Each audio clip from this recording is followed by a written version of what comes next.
Hello everyone. आज के lecture में हम देखेंगे नोट मेकिंग ज्योग्राफी के पेपर की कैसी होती है।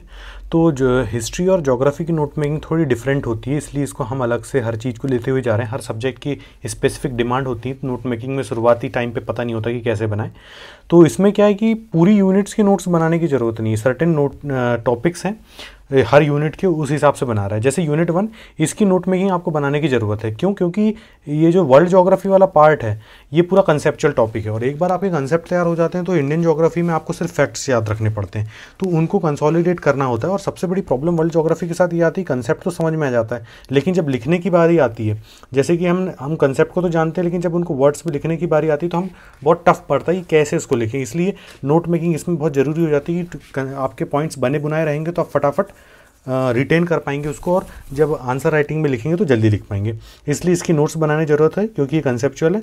और इंपॉर्टेंस ऑफ वर्ल्ड वर्ड्स होती है। जैसे मान से आपसे अल्बेडो 3 मार्क्स में पूछ लेगा तो आपके पास एक स्पेसिफिक वर्ड होना चाहिए कि जो क्या कहते हैं कि अर्थ की एब्जॉर्ब करने एनर्जी एब्जॉर्ब करती है लाइट को और कितना रेडिएट करती है। तो आपके पास कीवर्ड स्पेसिफिक होना चाहिए कि जो जोग्राफिकल कीवर्ड्स होते हैं उनकी इंपॉर्टेंस बढ़ जाती है। इसलिए इनकी नोट मेकिंग बहुत इंपॉर्टेंट हो जाती है। और इसमें क्या होता है कि याद रखिए, जब कभी नोट्स मेकिंग बनाने जाएंगे तो 3 मार्कर, 5 मार्कर, 11 मार्कर बनाने मत जाइए। सीधे एक सिनॉप्सिस के फॉर्मेट में बनाइए और उसी से आपके 3 मार्कर बनेंगे, उसी से आपके 11 मार्कर बनेंगे और उसी से 5 मार्कर बनेंगे। क्योंकि एक बार कंसेप्ट क्लियर हो गया तो आपको पता चल जाएगा ये चीज़ यहाँ पे है और इस कंसेप्ट का यूज़ हुआ है और इस तरीके से चीज़ आएंगे। तो इसलिए ज्योग्राफी समझने में बहुत आसान है लेकिन जब लिखने की बारी आती है तो बहुत दिक्कत जाती है। और याद रखिए, इंपॉर्टेंस ऑफ डायग्राम तो होना ही चाहिए। जब कभी भी आपके नोट्स हो तो डायग्राम छोटे छोटे बना के रखिए। कोई भी कंसेप्ट, जैसे आप वॉल्केनो पढ़ रहे हैं तो वॉल्केनो बता दीजिए, फिर उसके कौन कौन से पार्ट्स होते हैं डायग्राम के अंदर, इसको कॉलरेडा बोलते हैं। जैसे वॉल्केनिक लैंडफॉर्म्स बनते हैं ना, डाइकीज क्या होते हैं, इस तरीके की चीज़ें जो हम बनाते हैं पूरे डायग्राम के अंदर, तो वो डायग्राम्स को कंसोलिडेट करने की कोशिश करिए। तो इसलिए ये बहुत इंपॉर्टेंट हो जाता है इनकी नोट मेकिंग किस तरीके से होती है। मैं आपको सैंपल दिखा रहा हूँ। जैसे आप इंटीरियर ऑफ अर्थ के बारे में बना रहे हैं तो अपन ने लिख दिए कि सोर्सेज कहाँ से पता चलते जाते हैं, है ना, इनडायरेक्ट सोर्स। मतलब मैंने इसमें 3 मार्कर, 5 मार्कर, 11 मार्कर कंसोलिडेट नहीं कहा। अब मेरे से 3 मार्कर में अर्थक्वेक पूछ लेगा तो ये डेफिनेशन मेरी तैयार है, यही मेरा इंट्रो का काम करेगा। फिर क्यों अर्थक्वेक होते हैं उसके कॉजेज लिख दिए अपन ने, है ना। फिर उसके बाद body wave, S wave, P waves जो होती हैं उसके बारे में इंफॉर्मेशन लिख दी। तो ये मेरे पूरा कंसेप्ट रिलेटेड टू क्या कहते हैं अर्थक्वेक है। तो उसी से मेरे 3 मार्कर इसी नोट्स में से निकल के आ जाएंगे, इसी से 11 मार्कर आ जाएंगे। इस तरीके के ज्योग्राफी के नोट्स बनाना है। अब देखते हैं यूनिट 2। तो यूनिट 2 में देख लेते हैं, यहाँ से लेके यहाँ तक का जो पोर्सन है इसके आपको नोट्स बनाने की ज़रूरत नहीं है मेरे हिसाब से, क्योंकि वेस्टेज ऑफ टाइम है।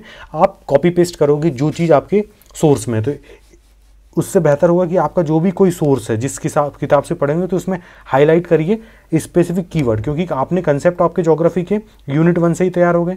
आपको पता है कैसे अर्थ बनती, कैसे माउंटेन्स बनते हैं, इन सब से चीज़ें बनेंगी। सिर्फ और सिर्फ आपको ऐड करना रहेगा यहाँ पे काम की चीज़ें जो कि ऑब्जेक्टिव फॉर्मेट में रहेंगी, कौन सी चीज़ें कहाँ पे हैं।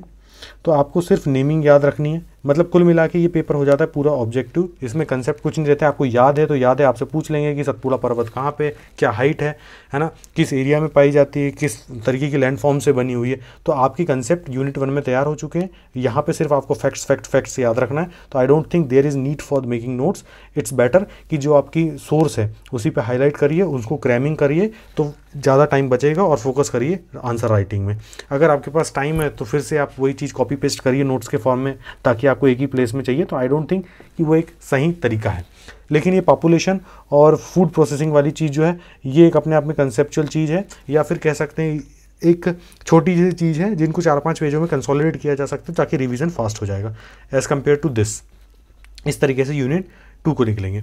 यूनिट 3 में बिल्कुल मना करूंगा कि आप नोट्स बनाएं।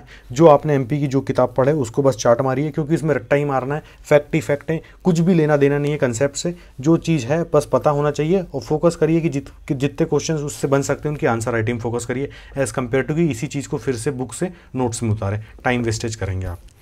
फिर unit 4, unit 5 most important note making के लिए आ जाते हैं, क्योंकि ये सारा खेल नोट मेकिंग का।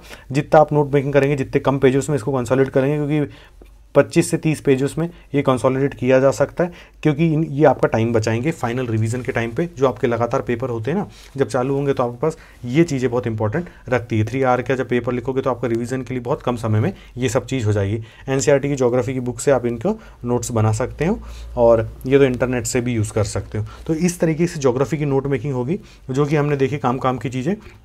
एक बार रिकॉल कर लेते हैं कौन कौन से हमने पॉइंट्स इसमें देखे हैं। सबसे पहली बात हमने देख लिया कि यूनिट 1 बहुत इंपॉर्टेंट रखता है नोट मेकिंग के लिए।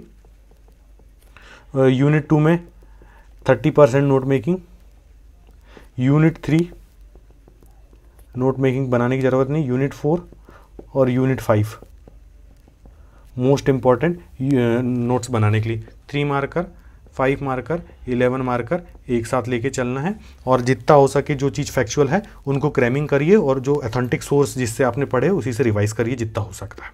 मिलते हैं नेक्स्ट सब्जेक्ट से रिलेटेड, नेक्स्ट पेपर से रिलेटेड नोट मेकिंग के लिए, और कोशिश करूंगा कि मैं आने वाले लेक्चरों में आपको सोर्सेज बता दूं मेंस के, कहाँ से क्या पढ़ना है। अभी नोट मेकिंग सीरीज चल रही है तो हम नोट्स मेकिंग में फोकस करेंगे। Thank you so much. और अगर आप लोग लेक्चर्स देख रहे हैं तो मेरी आदत तो है नहीं एडवर्टाइज़ करने की, बट प्लीज़ कोशिश करिए कि जितने लोगों को ज़्यादा से ज़्यादा लोगों को शेयर कर सकते हैं शेयर करिए। अच्छा लगता है ज़्यादा लोग देखते हैं, व्यू करते हैं, कमेंट करते हैं। तो थैंक यू सो मच।